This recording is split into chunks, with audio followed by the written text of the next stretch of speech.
In a forest where danger lurked behind every tree, a little rabbit, no bigger than a fallen leaf, hopped quietly through the underbrush. The forest, vast and dense, was known for its shadows and whispers, but the rabbit was not afraid. For it had no face to show fear, only a heart full of courage, suddenly filled with tension. One night, a chilling cry pierced the air. It came from deep within the forest. The rabbit stopped in its tracks, listening carefully. It was a cry of fear, of pain. It was the cry of a cub, a lion cub. Most animals would run away from the sound, but not this rabbit. It knew that someone needed its help.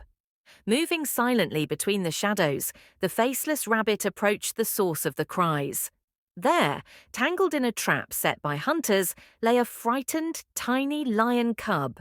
The cub's eyes, wide with fear, met the blank space where the rabbit's face should be, and in that moment, the lion cub stopped struggling.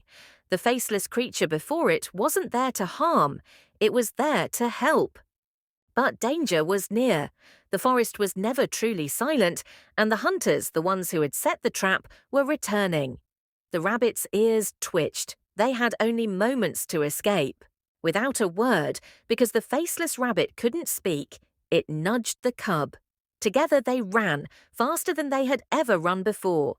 Behind them, the footsteps of the hunters grew louder and more menacing.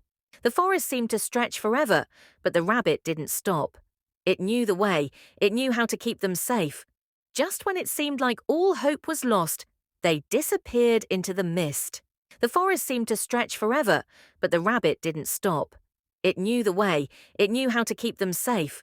Just when it seemed like all hope was lost, they disappeared into the mist. And so, in a forest full of dangers, the faceless rabbit proved that even the smallest of creatures can be the bravest. For true courage comes